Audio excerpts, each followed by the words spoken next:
رات کے اس پہر شہر کا سب سے مہنگا 5 اسٹار ہوٹل چکمگا رہا تھا۔ اس کی بڑی بڑی شیشے کی کھڑکیوں سے باہر شہر نظر آ رہا تھا۔ ہوٹل کے ایک کونے میں بڑے ٹیبل پر ہلکی اور مدھم موسیقی فضا میں رچی ہوئی تھی۔ شاذر خانزادہ اس وقت اپنے اس مخصوص انداز میں صوفے پر برجمان تھا جو ملک کے سب سے بڑے بزنس ٹائکون اور ارب پتی انسان کا خاصا تھا۔ بالکل اسی کے سامنے اس کی منگیتر نتاشا بیٹھی تھی، جو اس ہوٹل کی طرح ہی کسی برانڈڈ چیز کی طرح تیار ہو کر اس کی ہر بات پر مسکرا رہی تھی۔ تمہیں پتہ ہے شاذر، ڈیڈی اس پروجیکٹ کے بارے میں کتنے ایکسائٹیڈ ہیں؟ نتاشا نے ہلکا سا کہکا لگاتے ہوئے اپنا ہاتھ ٹیبل پر رکھا اور اپنی انگلیوں میں موجود ہیرے کی انگوٹھی کو ہلکا سا گھمایا۔ اور مجھے لگتا ہے کہ ہمیں شادی کے بعد ہنی مون کے لیے پیرس یا سوئٹزرلینڈ جانا چاہیے۔ شاذل نے اس کی بات پر ہلکا سا مسکرا کر سر ہلاتے ہوئے اپنے کافی کا کپ اٹھایا اور بولا، جہاں تم کہو گی وہیں جائیں گے نتاشا۔ ویسے بھی یہ پروجیکٹ فائنل ہونے کے بعد میرے پاس تمہارے لیے ہی سارا وقت ہوگا۔ ان دونوں کی ہلکی پھلکی جذباتی باتیں اور مستقبل کی پلاننگ جاری ہی تھی کہ اچانک شاذل کے فون کی اسکرین پر اس کی ماں کا نام چمک اٹھا۔ شاذل نے ایک بار فون کی اسکرین پر دیکھا اور نظریں ہٹا لیں، لیکن فون مسلسل بجتا رہا۔ نتاشا نے اس کا بدلا ہوا دھیان محسوس کرتے ہوئے پوچھا، کسی کال ہے شاذل؟ مما کی ہے۔ شاذل نے قدر ناپسندیدگی سے سانس خارج کرتے ہوئے اپنا فون اٹھایا۔ پتہ نہیں اس وقت اتنی بار کال کیوں کر رہی ہیں، جبکہ انہیں معلوم ہے کہ میں ایک بزنس ڈنر پر ہوں۔ ایک بار اٹھا کر بات کر لو، شاید کوئی ضروری بات ہو، نتاشا نے نرمی سے کہا۔ شاذل نے اٹھ کر ہوٹل کی دوسری طرف قدم بڑھائے اور کال ریسیو کرتے ہوئے کہا، مما کیا ہوا؟ میں نے آپ سے کہا تھا نا کہ میں ایک امپورٹنٹ میٹنگ اور ڈنر میں مصروف ہوں۔ بار بار کال کیوں کر رہی ہیں آپ؟ دوسری طرف سے شاذل کی بات کی سخت اور دبی ہوئی آواز گونجی۔ شاذل فوری طور پر گھر واپس آؤ، مجھے تم سے اسی وقت ایک انتہائی اہم معاملے پر بات کرنی ہے۔ یہ معاملہ تمہارے بزنس سے بھی زیادہ ضروری ہے۔ مما میں یہ ڈنر چھوڑ کر نہیں آ سکتا، کل صبح بات کریں گے۔ شاذل نے سختی سے انکار کرنا چاہا۔ میں نے کہا نا فوراً گھر واپس آؤ، اور کوئی بحث نہیں چاہیے مجھے۔ فون بند ہوا اور دوسری طرف سے ٹون کی آواز آنے لگی۔ شاذل غصے سے اپنا چبڑا بھینچ کر رہ گیا، لیکن وہ اپنی ماں کے سخت مزاجی سے اچھی طرح واقف تھا۔ وہ مجبوراً واپس میز پر آیا اور نتاشا سے معذرت کرتے ہوئے بولا، نتاشا مجھے فوراً گھر جانا ہوگا، مما کی طبیعت کچھ گڑبڑ لگ رہی ہے۔ میں تمہیں ڈرائیور کے ساتھ گھر بھجوا دیتا ہوں، ہم کل بیٹھ کر بات کریں گے۔ نتاشا نے منہ بناتے ہوئے کہا، یہ کیا طریقہ ہے شاذل، ہم اتنے اچھے موڈ میں بیٹھے تھے۔ خیر جاؤ تم، لیکن مجھے صبح کال کرنا۔ شاذل نے تیزی سے ہوٹل سے نکل کر اپنی گاڑی کی چابی نکالی اور سیدھا اپنے عالیشان بنگلے کی طرف روانہ ہو گیا۔ گاڑی کے ٹائر سڑک پر شور کرتے ہوئے آگے بڑھ رہے تھے اور اس کا ذہن پوری طرح الجھا ہوا تھا کہ آخر اس وقت ماں کو کون سی ایسی بات کرنی ہے۔ گھر پہنچ کر جب وہ سیدھا ڈرائنگ روم میں داخل ہوا تو اس کی ماں صوفے پر اکیلی بیٹھی انتظار کر رہی تھی۔ شاذل نے کوٹ کے بٹن کھولتے ہوئے کہا، جی مما بتائیں اب کیا مسئلہ ہے؟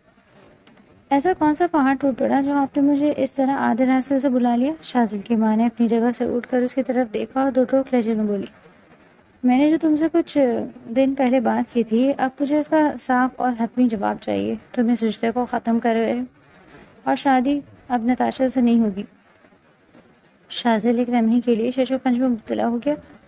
اس کا دماغ سن ہو چکا تھا۔ وہ اپنی جگہ سے ہلا اور بولا، مما آپ یہ کیا کہہ رہی ہیں؟ ہوش میں تو ہیں آپ نے خود ہی تو یہ منگنی کروائی تھی، خود ہی تو نتاشا کے گھر رشتہ بھیجا تھا، اور اب اچانک آپ کو کیا ہو گیا کہ آپ میرا رشتہ بدلنے کی بات کر رہی ہیں؟ شاذل کی ماں کے چہرے پر کوئی پشیمانی نہیں تھی، بلکہ ایک عجیب سا انتقامی اور سرد تاثر تھا۔ انہوں نے سختی سے کہا، جو میں نے کہہ دیا سو کہہ دیا، تم اب اس فالتو لڑکی کو بھلا دو اور عروہ سے ہی نکاح کرو گے۔ عروہ؟ شاذل کا پارا ہائی ہو چکا تھا۔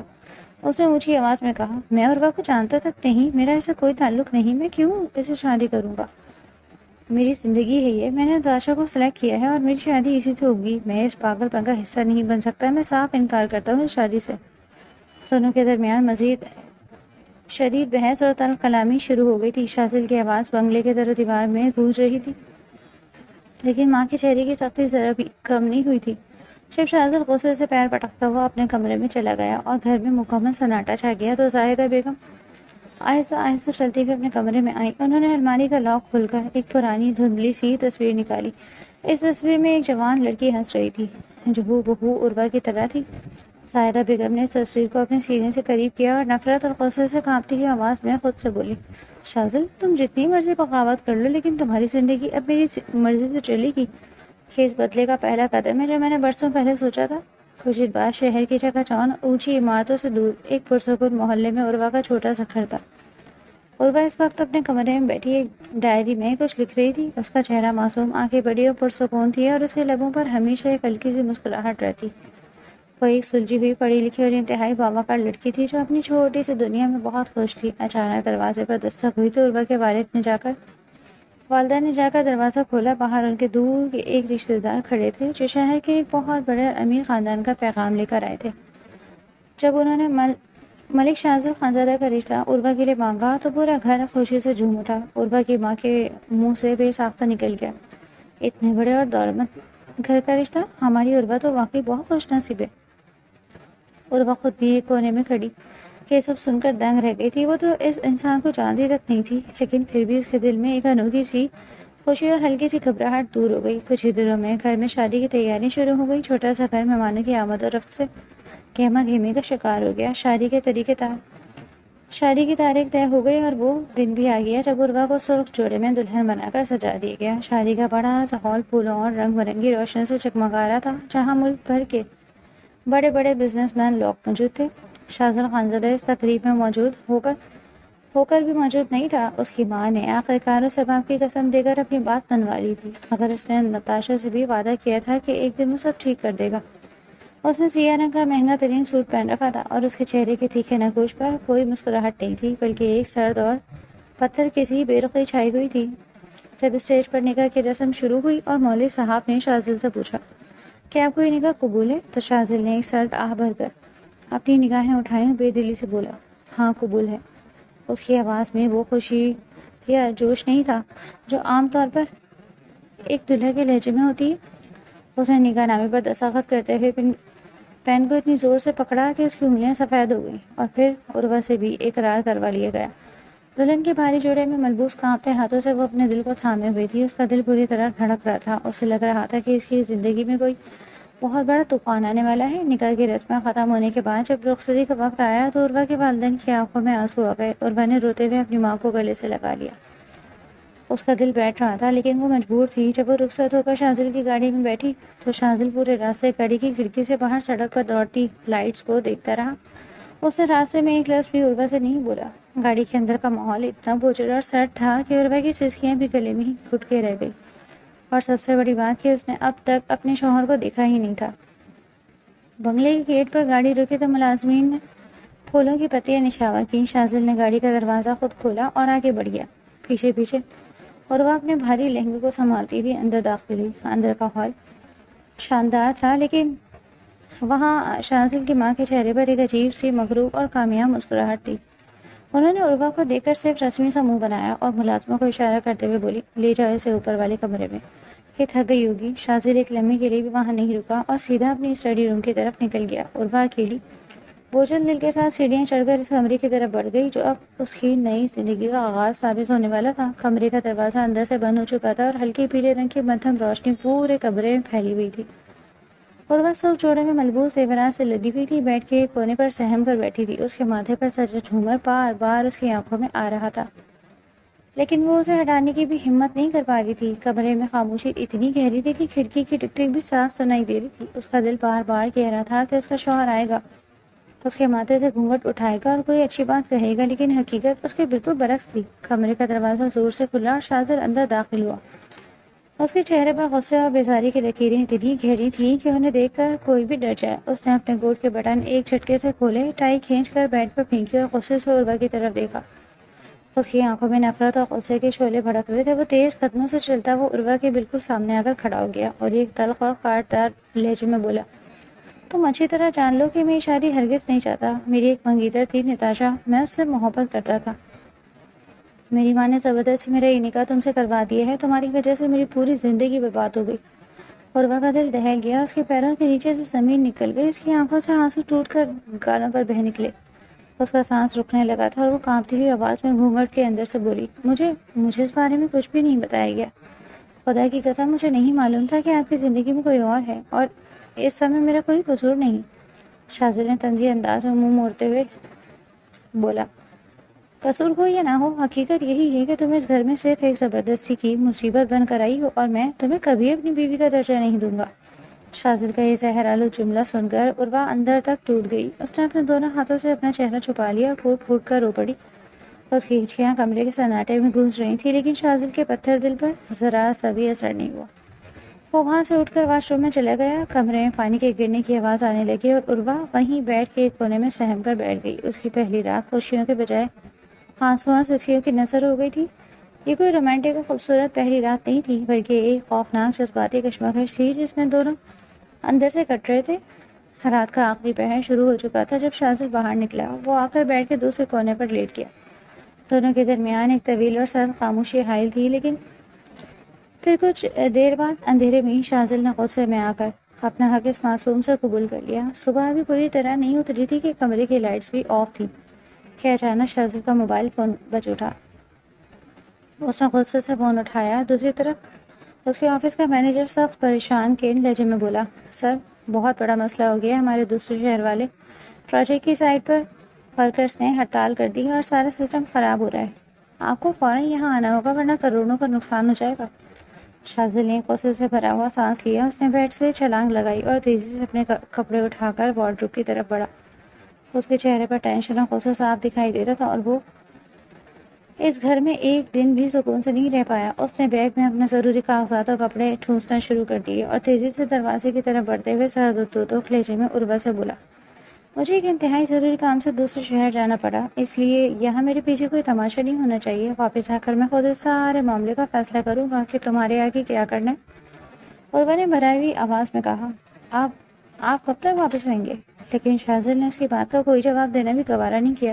وہ دروازہ زور سے پٹکتا ہوا باہر نکل گیا۔ اس کے جانے کے بعد کمرے میں ایک بار پھر موت جیسا سناٹا چھا گیا اور عروہ تنہا اس بڑے کمرے میں بیٹھ کر اپنی قسمت پر رونے لگی۔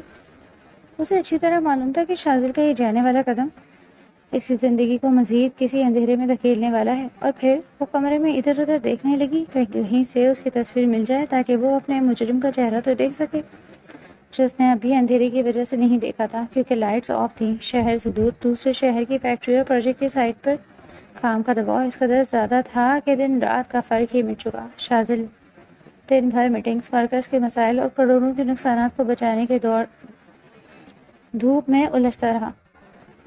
ایک ہفتہ، پھر 2 ہفتے، اور پھر دیکھتے ہی دیکھتے 2 ماہ بیت گئے۔ اس دوران اس کا فون پر بھی گھر والوں سے کوئی رابطہ نہ ہونے کے برابر رہا۔ جب کبھی وہ فون ملاتا تو یا تو نیٹ ورک کا مسئلہ ہوتا یا اتنے شدید ذہنی دباؤ میں بات ہوتی کہ ادھوری رہ جاتی۔ ادھر بنگلے میں شازل کی ماں نے اپنی گھناؤنی سازش کا جال مکمل طور پر بچھا لیا تھا۔ انہوں نے عروہ کا رابطہ دنیا کے ہر شخص، یہاں تک کہ اس کے اپنے والدین اور خود شازل سے بھی کاٹ دیا تھا تاکہ کوئی بھی سچائی تک نہ پہنچ سکے۔ ایک صبح جب بنگلے کی ڈرائنگ روم میں ہو کا عالم تھا، شازل کی ماں نے ایک ملازمہ کے ذریعے عروہ کو اپنے کمرے میں بلوایا۔ عروہ جو پچھلے 2 ماہ سے اس بڑے گھر میں کسی قیدی کی طرح تنہا زندگی گزار رہی تھی، سہمی بھی ان کے سامنے آ کر کھڑی ہو گئی۔ اس کا چہرہ زرد پڑ چکا تھا، اس کی آنکھوں میں مسلسل رونے کی وجہ سے ہلکی سوزن تھی۔ شازل کی ماں نے صوفے پر برجمان ہو کر ایک انتہائی سرد اور حقارت آمیز نظر اس پر ڈالی اور میز پر کچھ کاغذ رکھ کر تنزیہ لہجے میں بولی، یہ دیکھو، اس پر دستخط کرو اور اس گھر سے نکلو۔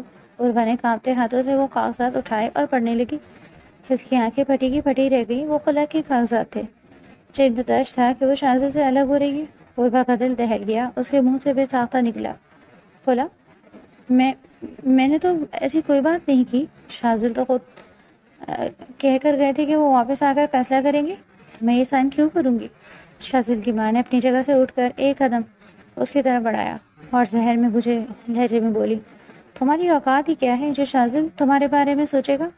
وہ تو اپنی منگیتر نتاشا سے شدید محبت کرتا ہے اور اس نے صاف کہہ دیا ہے کہ وہ اس زبردستی کے نکاح کو نہیں مانتا۔ وہ تمہیں 1 منٹ بھی اپنے ساتھ نہیں دیکھنا چاہتا۔ یہ اسی کے حکم پر تیار کیے گئے کاغذات ہیں۔ اب زیادہ ڈرامے بازی مت کرو اور چپ چاپ یہاں سے دفع ہو جاؤ، ورنہ میں تمہیں پولیس کے ذریعے دھکے دے کر باہر نکلوا دوں گی۔ اور بغل نندی سے ریزہ ریزہ ہو چکا تھا۔ اس نے روتے ہوئے کہا، خدا کے لیے مجھ پر رحم کرے، اگر شازل خود مجھ سے آ کر کہے گا تو میں چلی جاؤں گی، کم از کم مجھے ان سے ایک بار بات تو کرنے دیں۔ شازل کی ماں نے نفرت سے منہ پھیرتے ہوئے ملازموں کو آواز لگائی، پکڑو اسے اور اس کا سارا سامان باہر پھینک دو، 1 منٹ کی بھی دیر نہیں ہونی چاہیے۔ 2 ملازم آگے بڑھے اور اس معصوم بے بس لڑکی کو گھسیٹتے ہوئے مین گیٹ سے باہر سڑک پر دھکیل دیا۔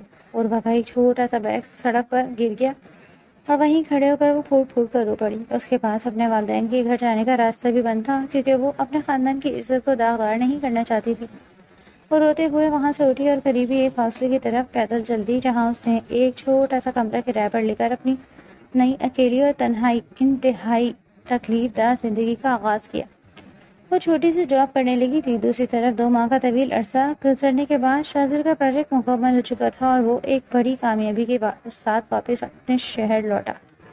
اس کا دل عروا کے معاملے میں ایک عجیب سی کشمکش کا شکار تھا۔ حالانکہ وہ شروع میں اس سے سخت ناراض تھا، لیکن وقت گزرنے کے ساتھ ساتھ اس کے دل میں کہیں نہ کہیں یہ احساس بھی جاگ رہا تھا کہ اس معصوم لڑکی کا اس سب میں کوئی قصور نہیں۔ اور اوپر سے نتاشا نے بھی اسے ہی کہہ کر تعلق توڑ لیا کہ وہ کسی شادی شدہ انسان سے شادی ہرگز نہیں کرے گی۔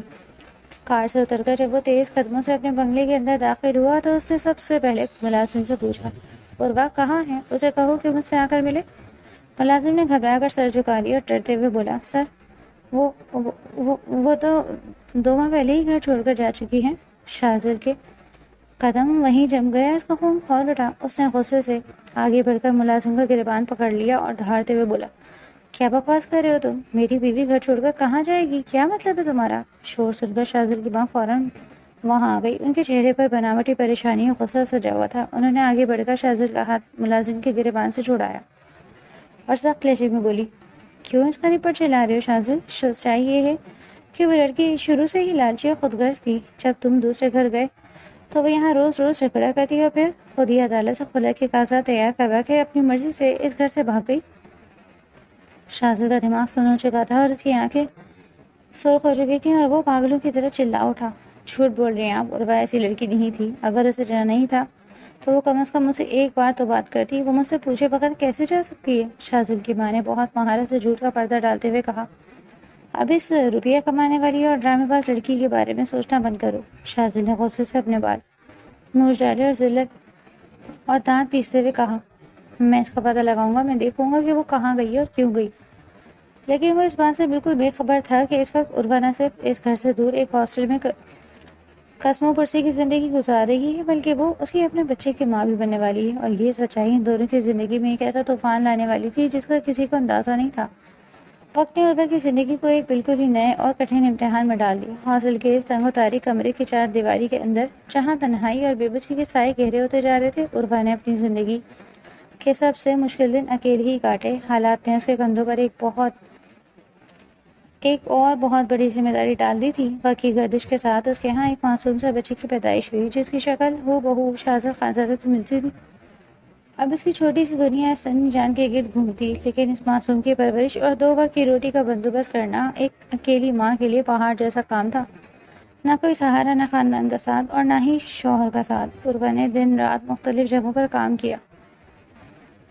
اس طرح کرتے کرتے 2 سال کا طویل عرصہ بیت گیا۔ بچہ اب اس قدر بڑا ہو چکا تھا کہ وہ ٹوٹی پھوٹی زبان میں ماں پکارتا اور اپنے ننھے ہاتھوں سے عروا کے گالوں کو چھوتا تو عروا کے سارے دکھ پل بھر میں مٹ جاتے۔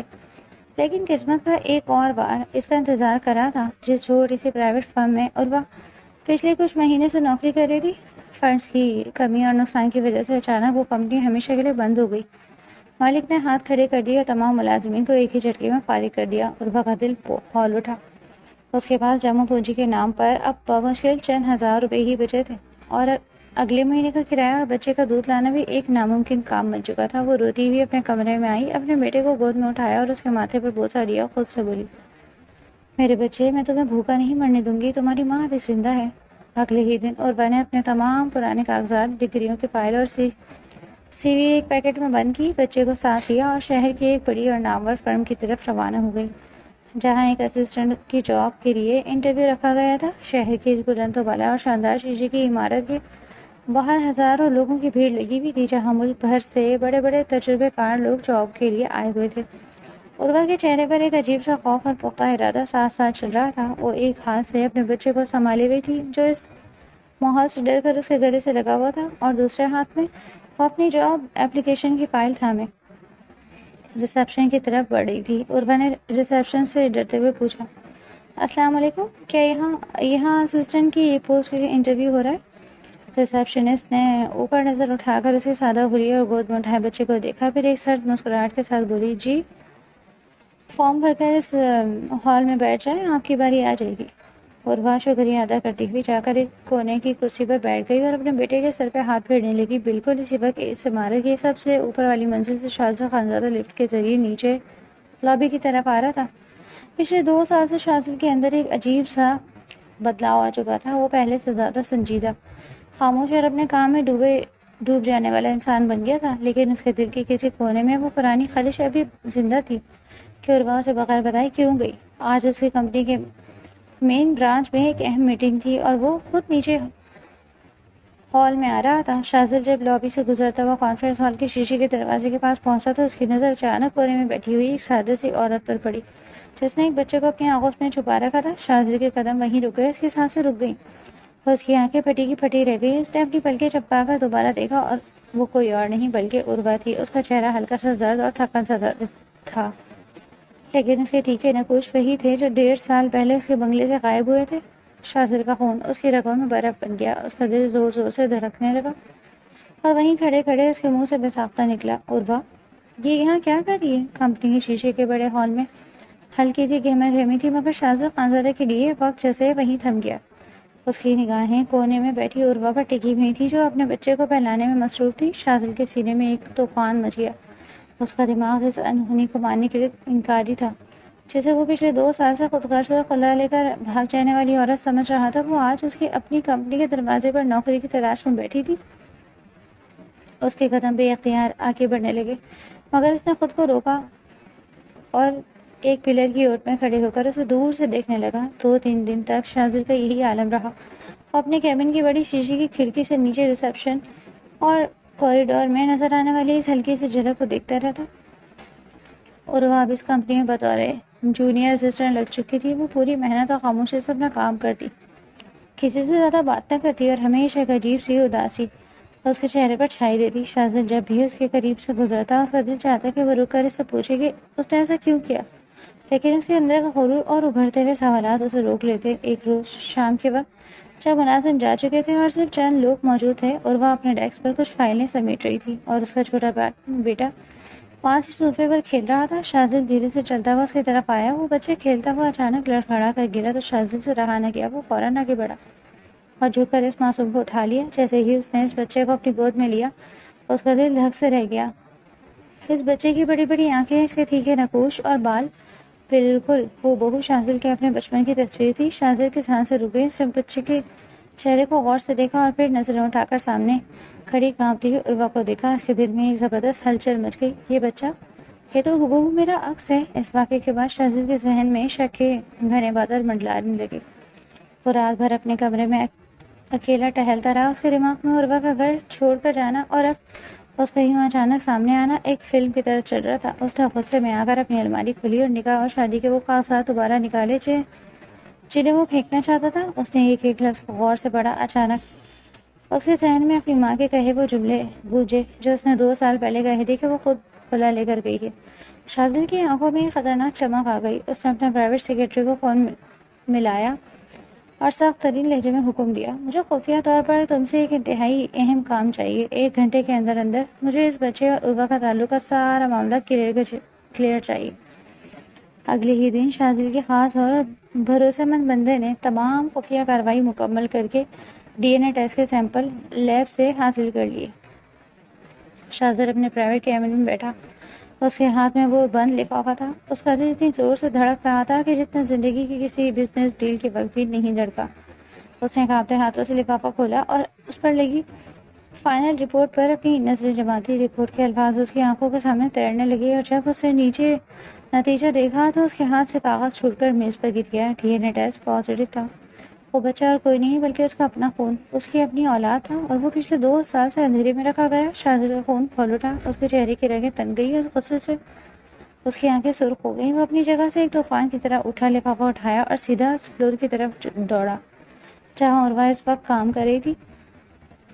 اس کے قدم اتنے تیز اور وسیع تھے کہ راستے میں آنے والے ہر شخص کی روح کانپ رہی تھی۔ اس نے جا کر عروا کا کیبن کا دروازہ زور سے دھکا دے کر کھولا اور ایک قدم اندر رکھا۔ ہال میں موجود چند لوگ ڈر کر پیچھے ہٹ گئے۔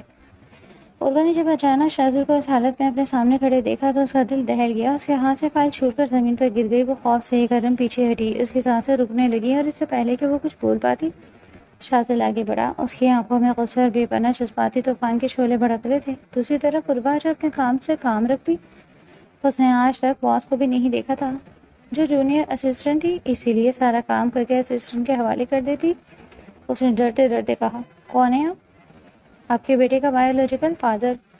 عروا کا رنگ سرد پڑ گیا. اس کے پیروں کے نیچے سے زمین نکل گئی اور غصے اور بے بسی کی ایک لہر اس کے پورے وجود میں دوڑ گئی. اس نے اپنے بچے کو اپنی آغوش میں زور سے بھینچا. آنکھوں میں آنسو سجا کر کسی شیرنی کی مانند غرائی اور کانپتی مگر سخت آواز میں بولی، یہ میرا بیٹا ہے، میرا اپنا خون، میں اسے اب کسی کو نہیں دوں گی. شاذل نے ایک سرد اور طنزیہ مسکراہٹ کے ساتھ اپنی جیب سے وہ ڈی این اے رپورٹ نکالی اور اس کے سامنے ہوا میں لہراتے ہوئے کہا، تم دینے سے انکار کرو یا نہ کرو، لیکن میرے پاس یہ ڈی این اے رپورٹ ہے جو سچی گواہی دے رہی ہے کہ یہ بچہ میرا ہے. شاذل کے ہاتھ میں لہراتی ہوئی ڈی این اے رپورٹ دے کر عروا کا وجود کانپ اٹھا. اس کی آنکھوں کے آگے اندھیرا چھا گیا. اس کا بس چلتا تو وہ زمین میں گڑ جاتی. ہال میں موجود تمام ملازمین اپنی جگہ بت بن کے کھڑے رہ گئے. کسی کو سمجھ نہیں آ رہا تھا کہ اتنے بڑے بزنس ٹائکون اور ایک عام جونیئر اسسٹنٹ کے درمیان ہی کیا ماجرا چل رہا ہے. شاذل کی آنکھوں میں غصے، حیرت اور پچھتاوے کے ملے جلے تاثرات تھے. اس کے چہرے کی سخت لکیریں بتا رہی تھیں کہ وہ اب کسی بھی صورت میں سچائی تک پہنچے بغیر آرام سے بیٹھنے والا نہیں تھا. اس نے ایک لمحے کی بھی تاخیر کیے بغیر اپنا ہاتھ آگے بڑھایا. عروا کی گلائی مضبوطی سے پکڑ لی. عروا نے گھبرا کر اپنا ہاتھ چھڑانا چاہا اور کانپتی ہوئی آواز میں بولی، چھوڑے میرا ہاتھ، آپ یہ کیا بدتمیزی کر رہے ہیں، مجھ سے دور رہیں. لیکن شاذل کے پکے ارادے کے سامنے اس کی ایک نہ چلی. شاذل نے کسی کی پرواہ کیے بغیر اسے زبردستی اپنے ساتھ کھینچا اور سیدھا باہر کی طرف لے گیا. راستے میں ملازمین نے سر جھکا لیا اور دیکھتے ہی دیکھتے وہ عروا کو اس کے بچے سمیت زبردستی گھسیٹتا ہوا اپنی کار تک لے آیا اور پچھلی سیٹ پر دھکیل کر خود ڈرائیونگ سیٹ پر بیٹھ گیا. کار کے ٹائر سڑک پر چیختے ہوئے شاذل کے عالی شان بنگلے کی طرف روانہ ہو گئے تھے. کار جب شاذل کے اس بنگلے کے مین گیٹ کے اندر داخل ہو کر رکی تو عروا کا دل دہل اٹھا. 2 سال پہلے جہاں اسے دھکے دے کر نکالا گیا تھا، آج وہ اسی جہنم میں واپس لائی گئی.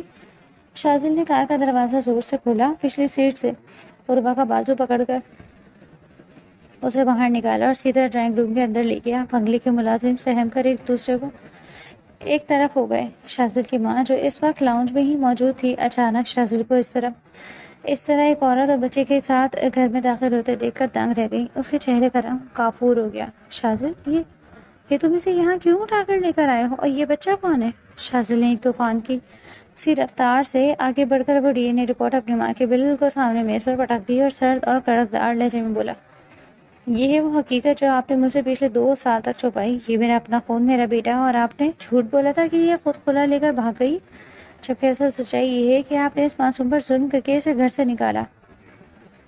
شاذل کی ماں کے پیروں تلے سے زمین نکل گئی. ان کے چہرے کا زرد رنگ دیکھ کر صاف ظاہر ہو رہا تھا کہ ان کا فریب اب دنیا کے سامنے بے نقاب ہو چکا ہے. عروا اپنے بچے کو سینے سے لگائے ایک کونے میں کھڑی یہ سب دیکھ رہی تھی.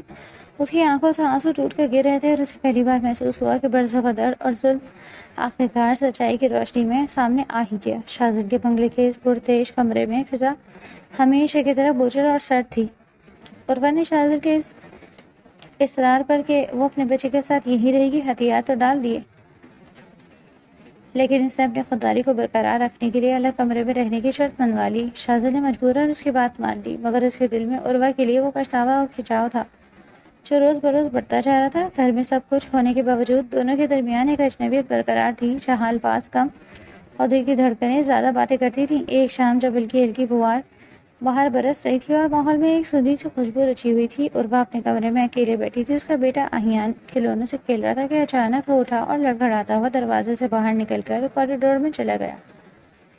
عروا گھبرا کر اٹھی اور اس کے پیچھے لگ گئی. احیان دوڑتا ہوا سیدھا شاذل کے کمرے میں جا پہنچا، جہاں شاذل لیپ ٹاپ پر کچھ کام کرنے میں مصروف تھا. احیان نے شاذل کے پاس جا کر اس کی پینٹ کا کون پکڑ لیا اور معصومیت سے ہنس دیا. شاذل نے چونک کر نیچے دیکھا تو اس کا دل بھر آیا. اس نے فوراً جھک کر احیان کو اپنی گود میں اٹھا لیا اور اس کے گال پر پیار کیا. اسی لمحے عروا سانس پھولائے ہوئے دروازے پر پہنچی. اس کی آنکھیں گھبرائی ہوئی تھی اور اس نے ہانپتے ہوئے کہا، احیان ادھر آؤ بیٹا. شاذل نے احیان کو گود میں اٹھاتے ہوئے اپنی جگہ سے اٹھ کر ایک قدم آگے بڑھایا اور اس کی طرف دیکھتے ہوئے بولا، اسے مجھ سے اتنی دور رکھنے کی ضرورت نہیں ہے عروا. یہ میرا بھی بیٹا ہے اور تمہارا بھی۔ عروہ نے نظریں چرا کر کہا، میں اسے لینے آئی تھی، لاؤ مجھے دو۔ جب عروہ نے آہیان کو لینے کے لیے ہاتھ آگے بڑھایا تو آہیان کی ضد نے ایک انوکھا کھیل رچ دیا۔ اس نے ایک ہاتھ سے شاذل کی انگلی مضبوطی سے پکڑی اور دوسری ہاتھ سے عروہ کی کلائی تھام لی اور دونوں کے ہاتھوں کو ملانے لگا۔ شاذل اور عروہ کے ہاتھ ایک دوسرے کو چھو گئے تھے اور کرنٹ کا ایک ہلکا سا جھٹکا دونوں کے جسم میں دوڑ گیا۔ شاذل نے فوراً اپنی نظریں اٹھا کر سیدھا عروہ کے کاجل بھری بڑی آنکھوں میں دیکھا، جن میں بے بسی اور ہلکی سی شرم گھیرا ڈال چکی تھی۔ شاذل کے لبوں پر پہلی بار ایک حقیقی اور دل موہ لینے والی مسکراہٹ ابھری۔ اس نے مدھم اور سرگوشی والے لہجے میں کہا، دیکھو، ہمارا بیٹا بھی جانتا ہے کہ ہمارے درمیان کی دیواریں کتنی بے معنی ہیں۔ عروہ کا دل دھک سے رہ گیا، اس کے کانوں پر حیا کی سرخی پھیل گئی اور وہ بغیر کچھ بولے آہیان کو اپنی باہوں میں کھینچ کر تیزی سے اپنے کمرے کی طرف پلٹ گئے۔ اس واقعے کے بعد سے شاذل کے دل میں چھپا ہوا نرم گوشہ مزید گہرا ہونے لگا۔ وہ اکثر بہانے ڈھونڈ کر آہیان کے بہانے عروہ کے پاس آنے لگا۔ عروہ خود کو پتھر بنانے کی کوشش کرتی، لیکن شاذل کی اس توجہ اور بدلے ہوئے روپ نے اس کے دل کی فصیلوں میں دراڑیں ڈالنا شروع کر دی۔ دونوں کے درمیان اب نفرت تو نہیں رہی تھی، لیکن ماضی کے زخموں کا ڈر عروہ کو کھل کر شاذل کے قریب آنے سے روک رہا تھا، اور یہی لاشعوری کشمکش ان دونوں کے درمیان ایک خاموش رومانس کو جنم دے رہی تھی۔ مگر یہ نازک سا توازن زیادہ دیر قائم نہ رہ سکا۔ ایک دن دوپہر کے وقت جب شاذل اپنے کمرے میں تھا، بنگلے کے ڈرائنگ روم میں ایک طوفان سا برپا ہو گیا۔ شاذل کے ماں نے سازش کے تحت نتاشا کو فون کر کے بنگلے پر بلا لیا۔ نتاشا میک اپ اور برانڈڈ کپڑوں میں ملبوس سیدھا ڈرائنگ روم میں داخل ہوئی اور شاذل کو آواز دینے لگی۔ ویسے وہ خود بھی رشتہ ختم کر کے پچھتا رہی تھی۔ عروہ جب کچن سے گزرتی ہوئی لاؤنج کی طرف آئی تو اس نے نتاشا کو صوفے پر بیٹھے دیکھا اور شاذل بھی اسی وقت آواز سن کر اوپر سے نیچے اترا۔ نتاشا نے آگے بڑھ کر ایک ادا سے شاذل کے بازو پر ہاتھ رکھا اور لاڈلے انداز میں بولی، شاذل، تم نے اتنے ٹائم سے مجھے کال تک نہیں کی؟ میں تو بس یہ دیکھنے آئی تھی کہ تمہاری اس زبردستی کی شادی اور ڈرامے کے بعد تمہارا حال کیا ہے۔ شاذل نے فوراً جھنجھلا کر اپنے بازو چھڑایا اور غصے سے نتاشا کو پیچھے ہٹنے کا اشارہ کرتے ہوئے کہا، نتاشا، تم یہاں کیا کر رہی ہو؟ میں نے تمہیں پہلے ہی کہا تھا کہ ہمارا سب کچھ ختم ہو چکا ہے، تم فوراً یہاں سے چلی جاؤ۔ مگر نتاشا کی بلند آواز اور ان جملوں کو عروہ نے کوریڈور کے کونے سے سن لیا۔ عروہ کا دل اندر سے کٹ کے رہ گیا، اس کی آنکھوں میں آنسو امڈ آیا۔ اس نے یہ غلط فہمی فوراً پال لی کہ شاذل کا دل آج بھی اپنے سابقہ منگیتر کے لیے دھڑکتا ہے اور وہ تو بس اپنے بیٹے کی وجہ سے برداشت کر رہا ہے۔ عروہ نے لڑکھڑاتے قدموں سے پیچھے مڑ کر اپنے کمرے کا رخ کیا اور دروازہ اندر سے بند کر کے پھوٹ پھوٹ کر رو پڑی۔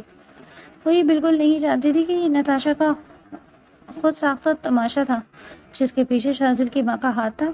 بنگلے کے ماحول اس وقت ایک بار پھر زہر آلود ہو چکا تھا۔ نتاشا کی اس اچانک آمد اور شاذل کی سختی کے باوجود عروہ کے دل میں جو غلط فہمی کے بیج بوئے ہوئے تھے وہ اب پھلنے پھولنے لگے تھے۔ عروہ نے خود کو کمرے میں بند کر لیا۔ اس کا دل اس بات پر خون کے آنسو رو رہا تھا کہ شاذل شاید اب بھی اپنی اس پرانی محبت کو نہیں بھول سکا۔ ادھر شاذل کی ماں اور نتاشا نے کمرے میں بیٹھ کر اگلی چال چلنی شروع کر دی۔ شاذل کی ماں نے سرگوشی کرتے ہوئے کہا، جب تک یہ عورت اور اس کا بچہ اس گھر میں رہے گا، شاذل کبھی ہمارا کہنا نہیں مانے گا، ہمیں اسے یہاں سے نکالنا ہی ہوگا۔ نتاشا نے مسکراتے ہوئے کہا، آپ فکر نہ کریں آنٹی، میں نے سب انتظام کر لیا ہے، آج شام جب سب مصروف ہوں گے تو کام تمام ہو جائے گا۔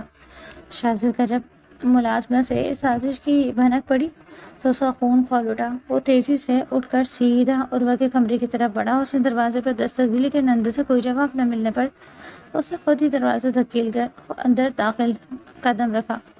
عروہ بستر کے ایک کونے میں بیٹھی آنسو بہا رہی تھی۔ شاذل کے قدم خود بخود اس کی طرف اٹھ گئے۔ اس نے نرمی سے عروہ کے کندھے پر اپنا ہاتھ رکھا اور دھیمی آواز میں بولا، عروہ، تم نتاشا کی باتوں سے کیوں دل چھوٹا کر رہی ہو؟ میرا دل، میری روح صرف تمہاری ہے، اس گھر میں اس عورت کی کوئی اوقات نہیں۔ پھر تم کیوں اس بے بنیاد غلط فہمی کو اپنے دل میں پال کر خود کو سزا دے رہی ہو؟ عروہ نے سسکتے ہوئے اپنے سرخ اور کاجل بھری آنکھیں اٹھائیں اور شاذل کے قریب جھکتے ہوئے چہرے کو دیکھا۔ شاذل کی آنکھوں میں اس کے لیے جو بے پناہ عشق اور تڑپ تھی وہ چھپائی نہیں چھپ رہی تھی۔ شاذل نے جھک کر اس کی آنکھوں میں اس کے آنسو اپنے انگوٹھے سے صاف کیا اور اتنے قریب ہو گیا کہ دونوں کی سانسیں آپس میں الجھنے لگیں۔ عروہ کا دل چاہا کہ وہ اس مضبوط حصار میں ہمیشہ کے لیے قید ہو جائے۔ اس نے شاذل کے سینے پر ہلکا سا ہاتھ رکھ کر خود کو سنبھالنے کی ناکام کوشش کی، لیکن شاذل نے اس کی کمر پہ اپنا ہاتھ رکھ کر اسے مزید اپنے قریب کر لیا۔ فضا میں محبت اور چاہت کی خوشبو پوری طرح رچ بس گئی تھی، مگر یہ لمحہ زیادہ دیر قائم نہ رہ سکا۔ شام کے سائے گھیرے ہو رہے تھے جب نتاشا کے لائے ہوئے گنڈے چپکے سے بنگلے کے پیچھے دروازے سے اندر داخل ہو گئے۔ ان کا مقصد احیان کو اغوا کرنا تھا تاکہ عروہ اندر سے ٹوٹ کر ہمیشہ کے لیے اس گھر سے چلی جائے۔ لان میں کھیلتا ہوا چھوٹا احیان اچانک ان کی نظر میں آ گیا اور ایک گنڈے نے آگے بڑھ کر اسے اٹھا لیا۔ احیان کے رونے کی آواز جب کچن تک آئی تو ایک ملازمہ نے شور مچا دیا، بچاؤ، کوئی بچے کو اٹھا کر لے جا رہا ہے۔ شور سن کر شاہزاد جو اسی وقت کمرے سے باہر نکل رہا تھا اس کا دل دہل گیا۔ اس نے نیچے کی طرف دیکھا تو ایک شخص احیان کو لے کر مین گیٹ کی طرف بھاگ رہا تھا۔ شاہزاد نے ایک لمحے کی بھی تاخیر نہیں کی، وہ ریلنگ سے چھلانگ لگاتے ہوئے زمین پر اترا اور ایک شیر کی طرح ان کے پیچھے دوڑ پڑا۔ گنڈے نے جب شاہزاد کو قریب آتے دیکھا تو اس نے تیز دھار چاقو نکال کر شاہزاد کی طرف اچھالا جو شاہزاد کے بازو کو چیرتا ہوا نکل گیا اور خون بہنے لگا، لیکن شاہزاد نے اس کی ذرا پرواہ نہیں کی۔ اس نے گنڈے پر جھپٹا مارا اور اسے زمین پر دے مارا۔ اس کے ہاتھ سے احیان کو چھین کر اپنی آغوش میں بھینچ لیا اور دوسرے گنڈے کو مکوں سے ڈھال کر دیا۔ بنگلے کا سارا عملہ اور سیکورٹی گارڈ دوڑتے ہوئے وہاں پہنچ گئے۔ پولیس کو فون کر دیا گیا اور نتاشا جو زاہدہ بیگم کے ساتھ اس تماشے کو دور کھڑی دیکھ رہی تھی وہ گھبرا کر پچھلے دروازے سے فرار ہو گئی۔ شاہزاد خون میں لت پت احیان کو سینے سے لگائے جب ڈرائنگ روم میں داخل ہوا تو عروہ دروازے پر ہی بت بنی کھڑی تھی۔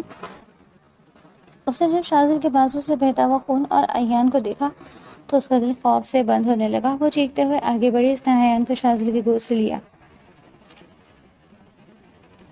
اور ایک طرف کیا۔ وہ خود پاگلوں کی طرح روتے ہوئے شاہزاد کے گلے سے لپٹ گئی۔ عروہ نے شاہزاد کے سینے پر اپنا چہرہ چھپا کر ہچکیوں کے درمیان کہا، آپ کو کچھ ہو جاتا تو میں زندہ کیسے رہتی؟ شاہزاد، میں نے تو آپ کو غلط سمجھا تھا، آپ نے تو میری اور میرے بچے کی خاطر اپنی جان خطرے میں ڈال دی۔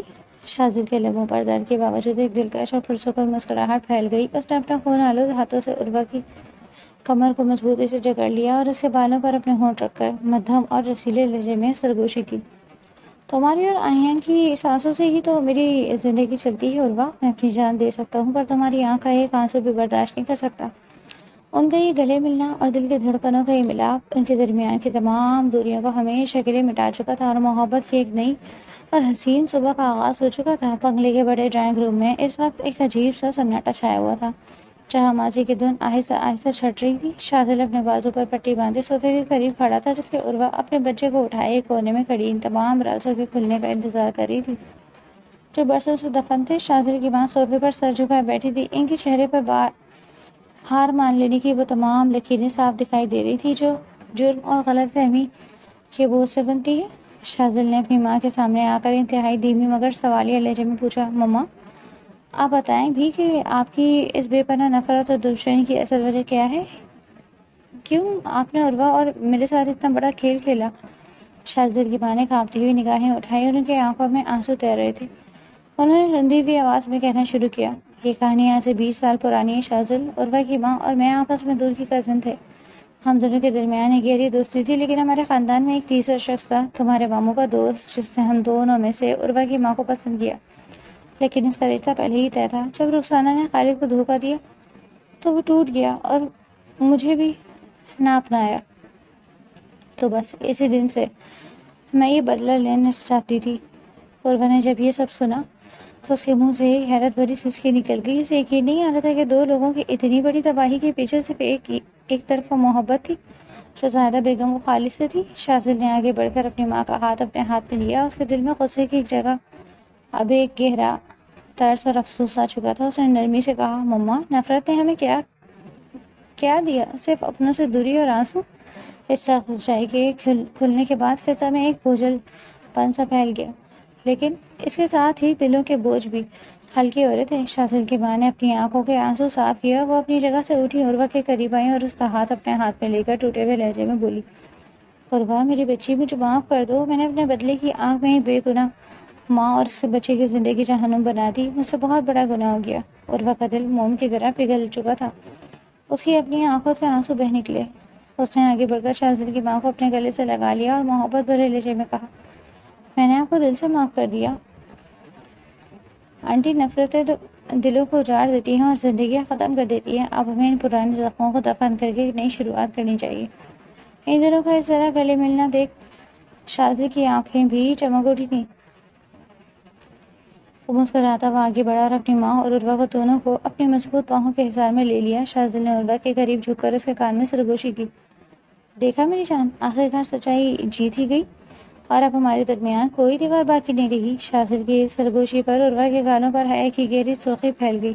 اس نے ہلکا سا مسکرا کر اپنی پلکیں جھکا لی اور شاذل نے موقع غنیمت جانتے ہوئے اس کا ہاتھ اپنے ہاتھ میں مضبوطی سے تھام لیا۔ فضا میں اب نفرت کا نام و نشان تک نہیں تھا، بلکہ محبت اور چاہت کی خوشبو ہر طرف مہک رہی تھی۔ کچھ دن بعد شہر کے سب سے بڑے اور شاندار میرج ہال کے باہر روشنیوں کا ایک سمندر امڈ آیا تھا، جہاں ہر طرف گلاب کے پھولوں کی مہک اور روشنیوں کا جادو پھیلا ہوا تھا۔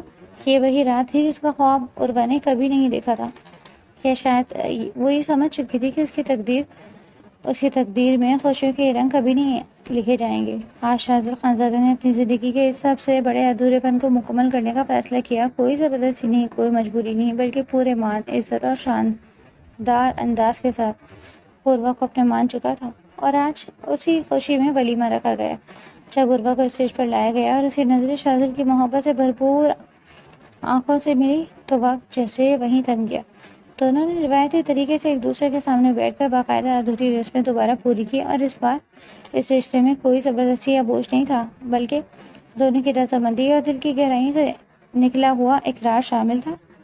تقریب کے بعد جب گاڑی شاذل کے بنگلے کی مین گیٹ پر پہنچی تو دروازے پر کھڑی شاذل کی ماں نے آگے بڑھ کر عروہ کا استقبال کیا اور ملازموں نے پھولوں کی پتیاں ان پر نچھاور کی۔ بنگلے کے اندر داخل ہوتے ہی ماحول میں ایک عجیب سا اپناپن اور سکون تھا۔ وہ دیواریں جو کل تک سرد اور اجنبی لگتی تھی آج روشنی اور محبت سے جگمگا رہی تھی۔ عروہ کو اس کے اصل کمرے میں لایا گیا، جہاں بیڈ کو گلاب کی سرخ پتیوں سے سجایا گیا تھا اور مدھم نیلی اور پیلی روشنی کمرے کے ماحول کو انتہائی رومانٹک بنا رہی تھی۔ اور یہ سب شاذل کا کام تھا۔ وہ چاہتا تھا کہ سب کچھ دوبارہ ہو۔ شاذل نے جب کمرے کا دروازہ اندر سے بند کیا اور آہستہ آہستہ چلتا ہوا عروہ کے قریب آیا تو عروہ کا دل دھک دھک کرنے لگا۔ اس کے ہاتھ ہلکے سے کانپ رہے تھے اور وہ اپنی نظریں اٹھانے کی جرات نہیں کر پا رہی تھی۔ شاذل نے مسکراتے ہوئے اپنا ہاتھ بڑھایا اور انگلیوں سے اس کا گھونگھٹ آہستہ آہستہ سرکا کر اس کے چہرے سے ہٹا دیا۔ مہرون جوڑے میں سجی کاجل بھری آنکھوں اور ہلکی سی شرم سے جھکے چہرے والے عروہ کو دیکھ کر شاذل کی سانسیں جیسے رک سی گئیں۔ اس نے اپنا ایک ہاتھ عروہ کے گال پر رکھا۔ اس کی انگلیوں کا ہلکا سا لمس عروہ کے جسم میں ایک سنسناہٹ دوڑا گیا اور شاذل نے انتہائی دھیمی اور مدھم سرگوشی میں کہا، پہلی بار جب تم اس گھر میں تھی تو تم صرف کاغذات کی حد تک میرے نگاہ میں تھی، میری زندگی میں تمہاری کوئی جگہ نہیں تھی، لیکن آج اس ڈریس میں، اس عزت کے ساتھ تم صرف میرے نگاہ میں ہو۔ صرف میرے نگاہ میں نہیں ہو بلکہ دل میں، میری روح میں، اس گھر اور میری پوری کائنات کی ملکہ ہو عروہ۔ عروہ نے بھرائی اور کانپتی ہوئی پلکیں اٹھا کر شاذل کی ان آنکھوں میں دیکھا جن میں صرف اور صرف اس کے لیے بے پناہ عشق اور چاہت تھی۔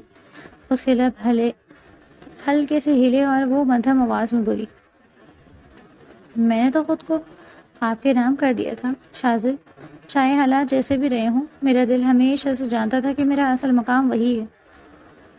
شاذل سے مزید ضبط نہ ہو سکا۔ اس نے اپنے دونوں بازوؤں کا مضبوط حصار عروہ کی گرد لپیٹ لیا اور اسے اپنے سینے سے بھینچ لیا۔ فضا میں محبت اور برسوں کی جدائی کے بعد ملنے والے سکون کی ایسی چادر تن گئی تھی جہاں باہر کی دنیا کا کوئی شور یا خوف اب ان کے درمیان حائل نہیں ہو سکتا تھا۔ رات کے اس حسین اور پرسکون پہر میں بنگلے کا وہ کمرہ محبت کی خوشبو سے مہک رہا تھا۔ شاذل کی باہوں کے مضبوط حصار میں عروہ کا وجود ہلکا سا کانپ رہا تھا، مگر اس لرزش میں اب کوئی خوف یا بے بسی نہیں تھی، بلکہ عشق اور چاہت کی وہ سرگوشی تھی جو برسوں کے طوفان کے بعد نصیب ہوئی تھی۔ شاذل نے اپنے ہاتھ کی انگلی سے عروہ کا چہرہ اٹھایا، اس کی کاجل بھری گہری آنکھوں میں دیکھا جن میں حیا اور عشق کے سمندر امڑ رہے تھے، اور وہ دھیمے لہجے میں بولا، اب تمہیں مجھ سے کوئی ڈرنے کی ضرورت نہیں ہے عروہ، یہ گھر، یہ سانسیں، یہ زندگی اب صرف اور صرف تمہاری امانت ہے۔ عروہ نے اپنی بھیگی ہوئی پلکیں اٹھا کر ہلکا سا مسکرانے کی کوشش کی۔ اس کے دل کا سارا بوجھ، سارے پرانے زخم اور درد ہمیشہ کے لیے دھو چکے تھے۔ اس نے اپنے دونوں ہاتھ شاذل کے شانے پر رکھ کر اپنی محبت کا بھرپور یقین دلایا۔ اسی لمحے دروازے پر ہلکی سی دستک ہوئی اور ساتھ ہی آہیان کی معصوم سی آواز گونجی جیسے ملازمہ یہاں چھوڑ گئی تھی۔ مما، پاپا۔ شاذل کے چہرے پر ایک دلکش مسکراہٹ پھیل گئی۔ جب دروازہ کھولا تو چھوٹا آہیان نیند سے ڈوبے ہوئے قدموں سے لڑکھڑاتا ہوا اندر داخل ہوا اور سیدھا دونوں کی ٹانگوں سے لپٹ گیا۔ شاذل نے جھک کر آہیان کو گود میں اٹھایا اور عروہ کو بھی اپنے دوسرے بازو سے گھیرے میں لے لیا۔ اگلی صبح سورج کی سنہری کرنیں جب بنگلے کے لان اور کمروں پر پڑی تو گھر کا پورا ماحول بدل چکا تھا۔ لاؤنج میں زاہدہ چائے کا کپ ہاتھ میں لی بیٹھی تھی، اور جب انہوں نے عروہ کو آہیان کے ساتھ سیڑھیوں سے اترتے دیکھا تو ان کے چہرے پر ایک ماں جیسی گہری مسکراہٹ ابھر آئی۔ انہوں نے آگے بڑھ کر عروہ کو اپنے سینے سے لگا لیا اور محبت سے اس کے ماتھے پر بوسہ دیا۔ شاذب دور کھڑا اپنی چھوٹی سی اور مکمل دنیا کو دیکھ رہا تھا، جہاں اب نہ کوئی اندھیرا تھا، نہ کوئی شک اور نہ ہی کوئی سازش۔ آہیان اپنی چھوٹی چھوٹی انگلیوں سے شاذب اور عروہ دونوں کو انگلیاں مضبوطی سے پکڑ کر جب چلنے لگا تو ایسا لگا جیسے ان کی زندگی کی یہ خوبصورت داستان نئے سرے سے شروع ہو گئی ہے۔